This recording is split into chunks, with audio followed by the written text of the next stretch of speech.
Hi everyone, grade 9 number system first chapter la exercise 1.3 la fourth sum express 0.999 etc in the form p by q. இதை வந்து p by q formல எழுத சொல்லியிருக்காங்க. Solution 0.9999 9 மட்டும் repeat ஆகிட்டே இருக்குது. இதை எப்படி எழுதலாம்? அப்போ 0.9 பார்னு எழுதலாம். இப்போ let x equal to 0.9 bar எடுத்துக்கலாம். இது வந்து first equation multiply 1 by 10. இந்த first equation 10 multiply பண்ணலாம். என்ன வரும்? 10x equal to 9.9 bar வரும். அதாவது இந்த பாயிண்ட் வந்து 1 digit இங்கே போகும். ஓகேவா? 10 மல்டிப்ளை பண்ணுறோம். இப்போ 1 digit மட்டும் ரைட் சைட் போகும். இப்போ 9.9 bar. இது வந்து செகண்ட் ஈக்குவேஷன். இப்போ 2 - 1 2லேருந்து 1 - 1 ஏன்னா நம்ம இதெல்லாம் எதுக்காக செய்கிறோன்னா p by q ஃபார்மில் வரதுக்காக தான் செஞ்சிட்ருக்கோம். இந்த 0.9 பாரை வந்து p by q ஃபார்மில் கொண்டு வரணும். 2 - 1 அப்போ இந்த 10 இங்கே 1 இருக்குது. ஓகேவா? 10 - 1 9x equal to 9.9 bar minus 0.9 bar. இப்போ 0.9 பார் 0.9 பார் கேன்சல் ஆகிடும். இப்போ 9 - 0 என்னது 9 தான். இப்போ x ஈக்குவல் டு 9/9 1 ஒன்றா என்னது 1/1 அப்படின்னு. இப்போ எக்ஸ் ஈக்குவல் டு 1/1. இப்போ பி பை கியூ ஃபார்மில் எழுதியாச்சா? இது ஆன்சர்.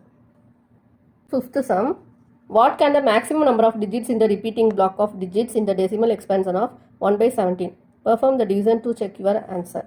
1/17 நம்ம வந்து என்ன பண்ணணும்? டிவைட் பண்ணணும். அதாவது டெசிமல் எக்ஸ்பென்சரில் எழுதும்போது நம்ம மேக்ஸிமம் நம்பர் ஆஃப் டிஜிட்ஸ் வந்து எவ்வளோ வந்து ரிப்பீட் ஆகிட்டே இருக்குது. ஓகேவா? ரிப்பீட்டிங் பிளாக் ஆஃப் டிஜிட் நம்ம பார் போட்டு எழுதுவோம் இல்லையா? எத்தனை நம்பர்ஸ் வந்து ரிப்பீட் ஆகிட்டே இருக்குது அப்படின்னு கேட்டிருக்காங்க. நம்ம இதை டிவைட் பண்ணி கண்டுபிடிக்கணும்.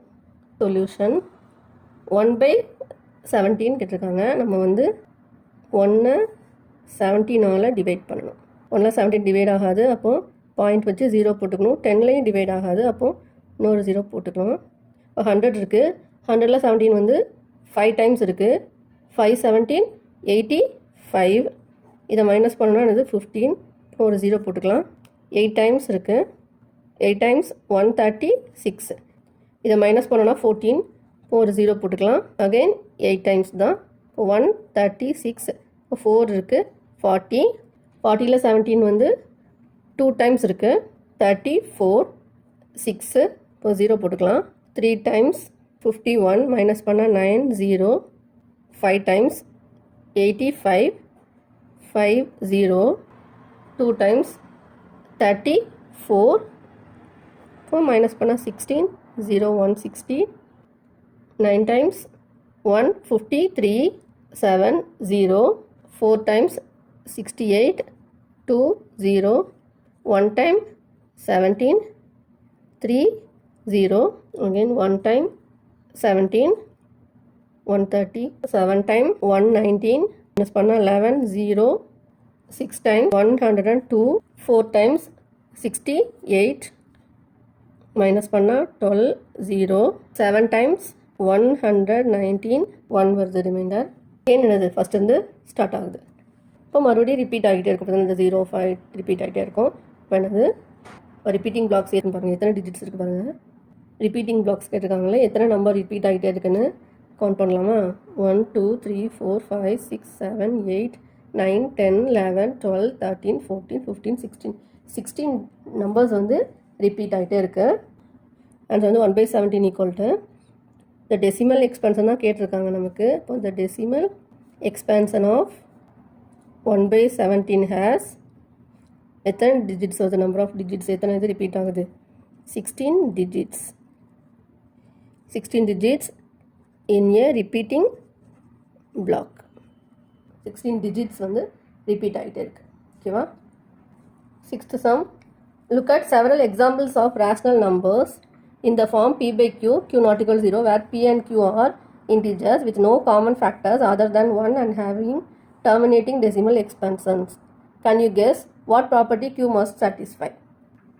Rational numbers p by q ஃபார்மில் இருக்கணும். pயும் qவும் இன்டிஜர்ஸாக இருக்கணும். காமன் ஃபேக்டர் ரெண்டுக்குமே என்னது? காமன் மட்டும்தான் இருக்கணும். 1 தவிர மீதி காமன் ஃபேக்டர் இருக்கக்கூடாது. டெர்மினேட்டிங் டெசிமல் எக்ஸ்பென்ஷனாக இருக்கும். சொல்யூஷன். நமக்கு q வந்து எந்த ப்ராப்பர்ட்டி வந்து சாட்டிஸ்ஃபை பண்ணணும்? காமன் ஃபேக்டர்ஸ் இருக்கக்கூடாது. அப்படி தானே? காமன் ஃபேக்டர்ஸ் 1 தவிர எதுவுமே இருக்கக்கூடாது. டெர்மினேட்டிங் டெசிமல் எக்ஸ்பென்ஸாகவும் இருக்கணும். நம்ம இப்போ டிவைட் பண்ணோன்னா அது வந்து என்னது ரிமைண்டர் இல்லாமல் டிவைட் ஆயிடணும். ஓகேவா? இப்போது அப்போ நம்ம ப்ரைம் ஃபேக்டரைசேஷன் எடுக்கலாம்.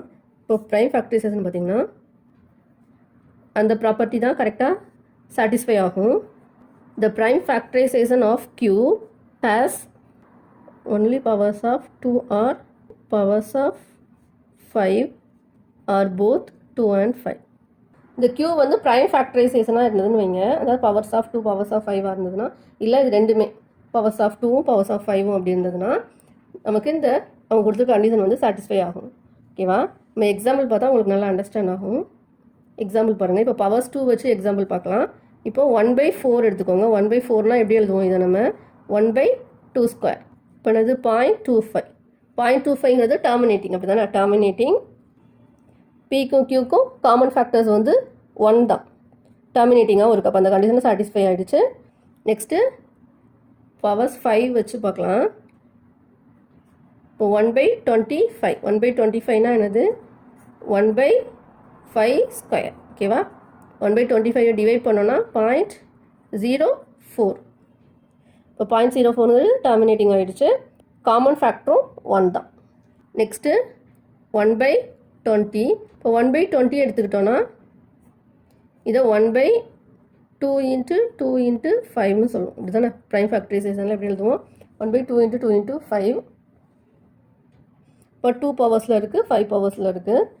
நம்ம இதை டிவைட் பண்ணணும், என்ன வரும்? 0.05. இப்போ it has no common factors and it has terminating. ஓகேவா?